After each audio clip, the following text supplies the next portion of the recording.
All right, buckle up everybody, because today we are going deep on fine-tuning large language models. Ooh, LLM. Yeah, I like it. You know them. You love them. These AI systems that generate text, translate languages, write code. Yeah, they can do so much already. But fine-tuning takes them even further. To a whole other level. It's like taking a brilliant student. Right. Giving them like specialized training in a specific field. Exactly. Like you're taking that broad base of knowledge and you're saying, okay, let's really hone in on this particular area and become an expert. So instead of having an LLM that's like a jack of all trades, we can have LLMs that are experts in like law, medicine, creative writing. Absolutely. You can have an expert in anything, really. And that's what's so exciting about this, is that it's becoming more accessible than ever. Okay. We have a report here that actually focuses on fine-tuning LLaMA 3.3. Oh, wow. Which is one of the most advanced LLMs out there. Okay. And they break down how to do this on a single GPU. That's incredible. I mean, that really democratizes access to this cutting-edge technology. That is. So let's get into it. Yeah. What exactly is happening when we're fine-tuning an LLM? So basically, you have this massive neural network that's already learned a ton about language from a really, really vast data set. Yeah. And fine-tuning is basically like adding a specialized module to that network that is trained on a much more specific data set curated for a specific task. And so it's refining the model's understanding so that it can have much more tailored outputs. So you're not retraining the entire model from scratch. You're just kind of like honing its skills for a specific purpose. Yeah, you're building upon that existing foundation of knowledge, and you're using this new data, this targeted data, to adjust the model's parameters to make it even better for this one specific task. So it makes it more accurate. And more relevant for your task. Okay, got it. Yeah. Now, when would someone choose to do this over like in-context learning or few-shot learning? Sure. That's a great question. So in-context and few-shot learning are great when you just have very simple tasks where you can give it a couple examples and the model can pick it up from there. Yeah. But when you need highly specialized outputs, fine-tuning is the way to go. So like if I wanted to have an LLM that could summarize complex financial reports consistently. Absolutely. Or translate highly technical documents. Those are great examples where fine-tuning would be the way to go. So basically when you have a very specific set of knowledge that you need to apply over and over again. Exactly. Fine-tuning is going to be your best bet. Think of it like a chatbot. You know how chatbots, they're supposed to answer questions about a product or a service? If you had all of the documentation for that product and you fine-tuned the chatbot on that data, it would become an expert in that. Right. Okay. That makes perfect sense. And the report highlights this data set called the alpaca data set, which is really important for this whole fine-tuning process. Okay. I remember them mentioning that what is so special about this data set? It is designed specifically for fine-tuning. It's all about these instruction response pairs. So it's basically a training manual for LLMs. So it's like teaching in a new language where the instructions are the words and the outputs are the sentences. Exactly. It's learning how to take an instruction and give you the output that you desire. And you mentioned that this is all possible without a supercomputer. Right. That we can fine-tune these massive LLMs. I mean, they're huge. They're enormous. So how do we make that happen? So there's some really cool techniques that have come about. One is called parameter efficient fine-tuning. PEFT. PEFT. I like that. Easy to remember. Yeah. And it's all about how do we optimize this process? Do we need to update every single parameter in this model? Gotcha. So instead of overhauling the entire engine, you're just saying, okay, which components do we really need to fine-tune? Like a tune-up. Yeah, exactly like a tune-up. Not a whole new engine. And within PFT, there are these methods called LoRA and QLoRA. Catchy names. Yeah, I know, right? What are those? So they're using these things called adapters and quantization, which are just ways to dramatically reduce the memory and the computational resources that you need to do this fine-tuning. So it's like a compression algorithm for the model. Yeah. It's basically shrinking it down without losing the important information. And they're able to do this without sacrificing performance. Exactly. The goal is to keep that high performance while making it as efficient as possible. Okay, so we've got the model, we've got the data.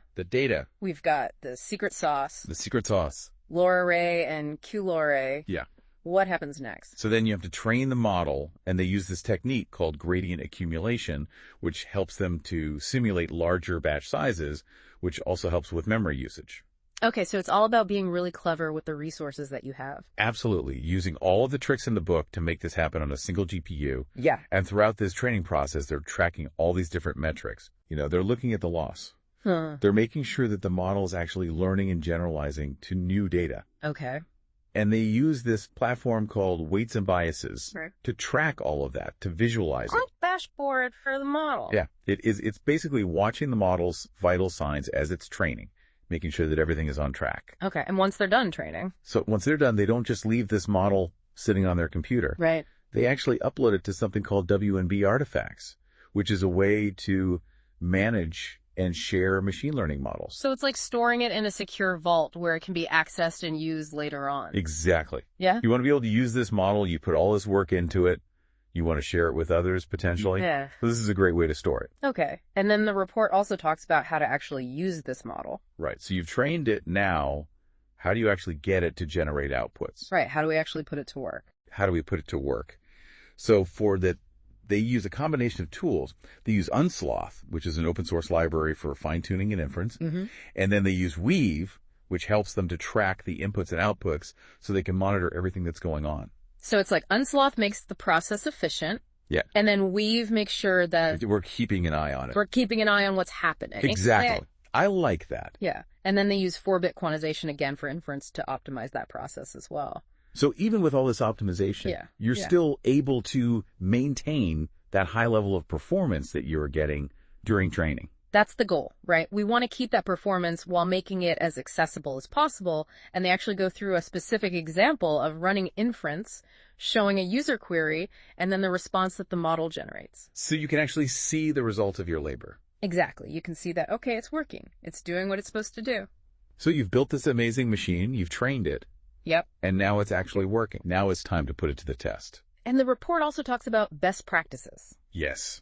Gotchas. Things to avoid. Things to avoid, right? Yes. Very important. So let's talk about those. What are some of the things that people should keep in mind when they're venturing into the world of fine-tuning? One of the most important things is the data.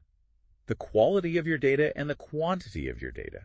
Because if you have bad data or not enough data, your model is not going to be that great. It's like building a house.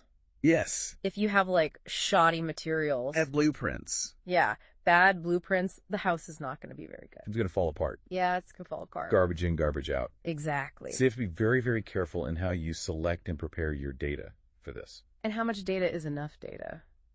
The more the better, generally speaking, but it also really depends on what you're trying to accomplish. So if you're trying to fine-tune a model to translate legal documents, right, you're not just going to feed it any random text. You need legal documents, contracts, court rulings, things like that. Exactly. So the data needs to match the task. It needs to match the domain. Okay. You want it to be as representative as possible what you're trying to accomplish. And the report also talks about hyperparameter tuning? Yes. This is a crucial part. What is that? So hyperparameters are like the settings for the training process. Okay. It's how the model learns from the data. So things like learning rate, batch size, number of training epochs, all of those things. So it's finding the perfect settings to get the best performance. It's like tuning a musical instrument. Okay. You need to adjust all the little knobs and dials to get the sound just right. And it's the same thing with training these models. Gotcha. You want to experiment and find that sweet spot where it's learning really well, but it's not overfitting to the data. Right. We want to avoid overfitting. Yes, and underfitting and data leakage. Okay, so we need to find that perfect balance. That's right. What is overfitting? So overfitting is basically when the model becomes too specialized to the training data.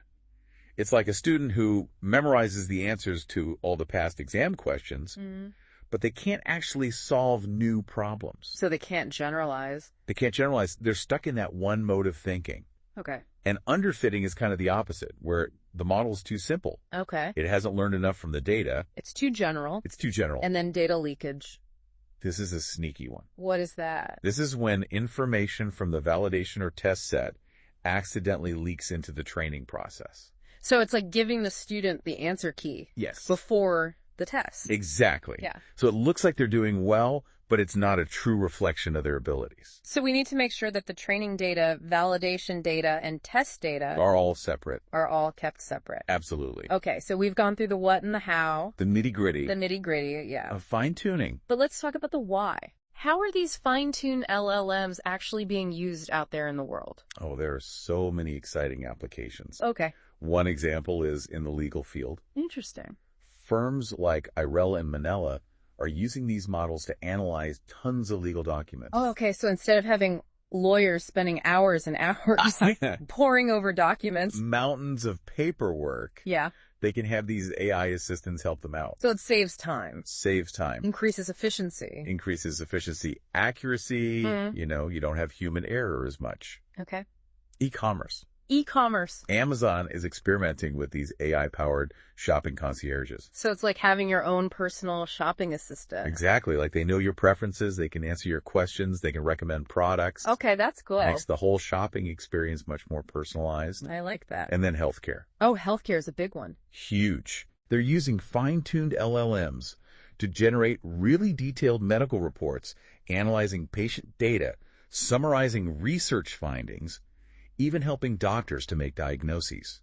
It's like having an AI doctor working alongside. Yeah, an AI assistant for doctors. An AI assistant, yeah. To give them more information to help them make better decisions. And what about finance? Finance. Yeah. They're using these models to analyze market trends, generate financial reports, and even predict stock prices. Oh, wow. So it's like an AI financial analyst. It is. Crunching all the numbers. Crunching the numbers, helping investors make better decisions. So we've seen fine-tuning in action in law, e-commerce, finance. Yeah. It's everywhere. It's really becoming pervasive. Okay, so these are just a few examples. Just a few. But it really shows that this is transforming the way we work. Absolutely. It's already having an impact, and it's only going to get bigger.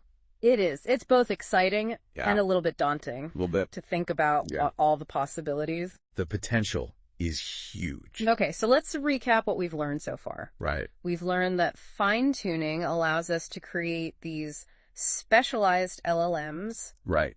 That are experts in a particular domain. Experts in whatever you want them to be. We've also talked about these techniques like QLoRA and LoRA. Yes. That are making this process more efficient. And accessible. More accessible, right? Yeah, you don't need a supercomputer anymore.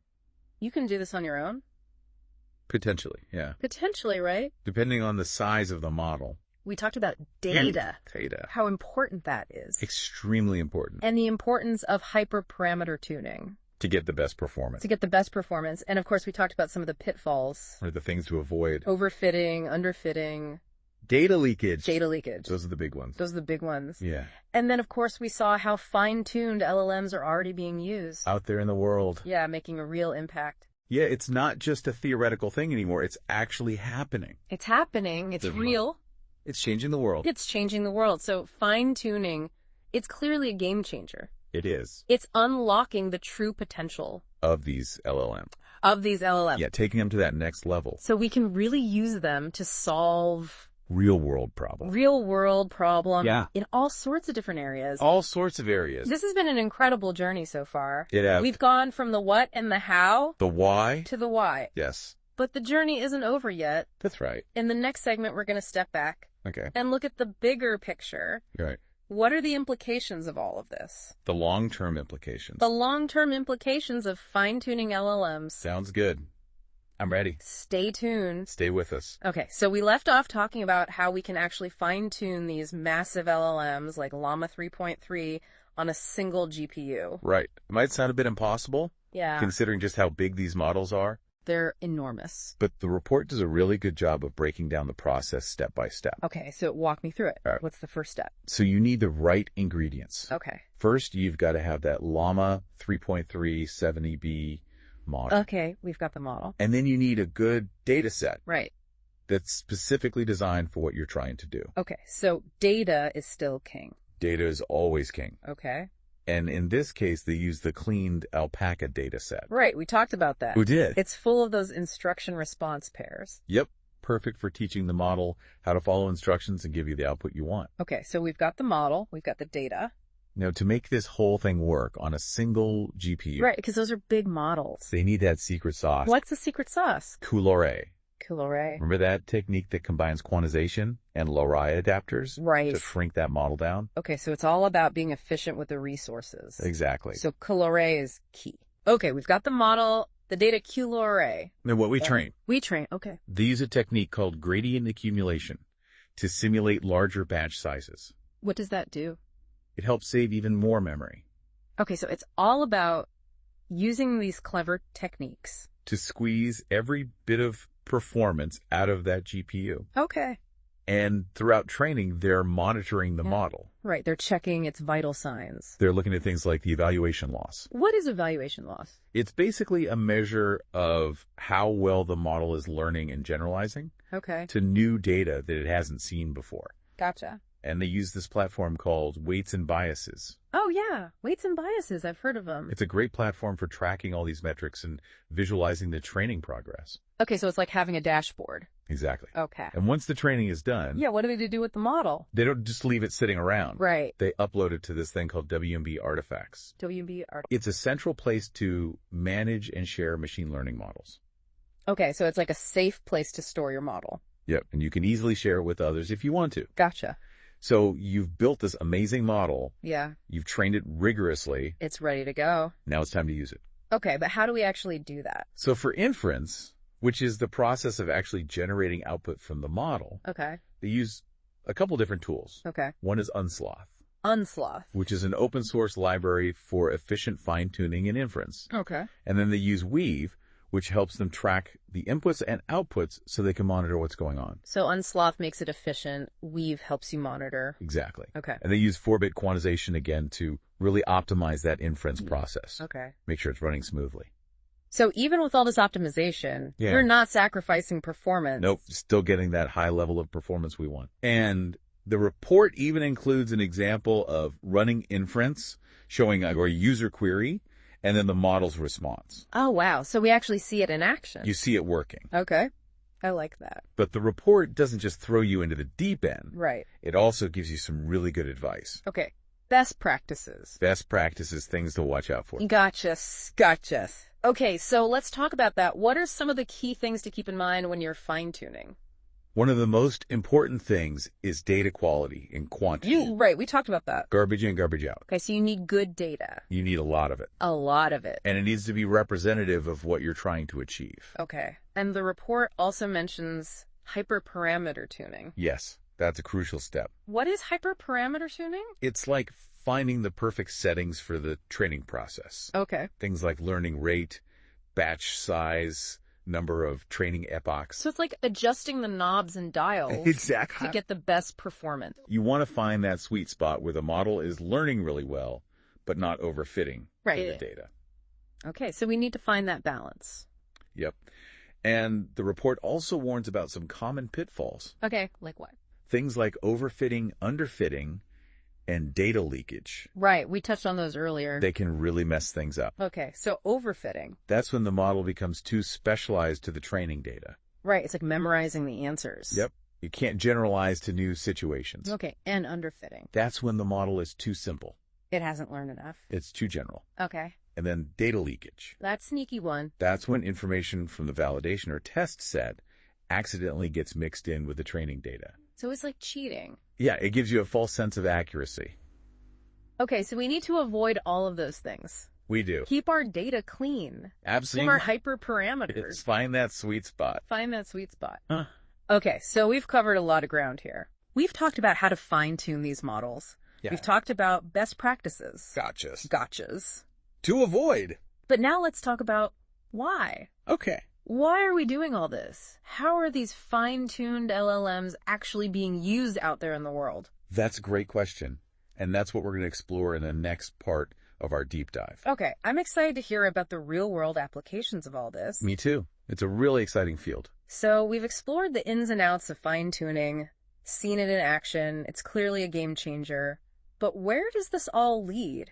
What are the long-term implications of fine-tuning these LLMs? Yeah, that's the big question, isn't it? You know, researchers are thinking about this a lot right now. Right. On one hand, we've got this incredible potential to create AI that can do all sorts of amazing things. Yeah, we've seen it already in law, medicine, finance, but what happens when it gets even more powerful? Well, that's where things start to get really interesting.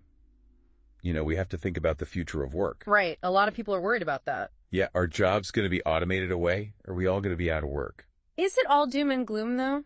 Not necessarily. Mm-hmm. I mean, it could also free us up Oh. to focus on things that AI isn't so good at yet. Like what?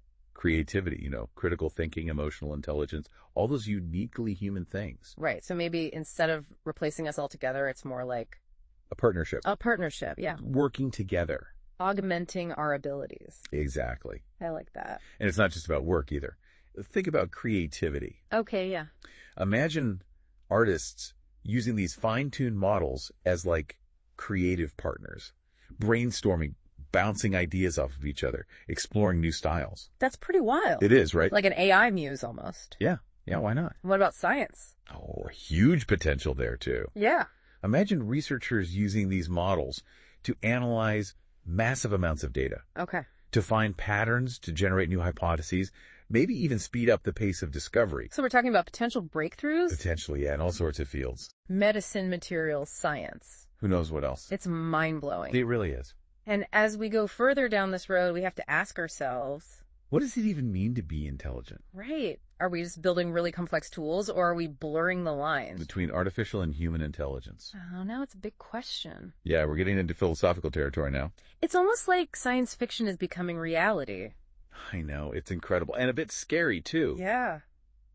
We have to be careful with this technology. Right. Make sure we're using it for good. So it's not just about what we can do. It's about what we should do. We have to think about the ethics, the potential biases, the impact on society. Absolutely. These are all crucial considerations. It's a lot to think about. It is. But it's so exciting at the same time. Well, definitely. It's a privilege to be alive at this moment in history. Just see all this unfolding. To be part of it. Well, this deep dive has been incredible. I've enjoyed it. I've learned so much. It's given me a lot to think about. Me too. Always learning. It's clear that fine-tuning is a game changer. No doubt about it. We're just at the beginning of this journey. The possibilities are endless. And I can't wait to see what the future holds. Me neither. It's going to be amazing. That's it for our deep dives into the world of fine-tuning large language models. Thanks for joining us. Thanks, everyone.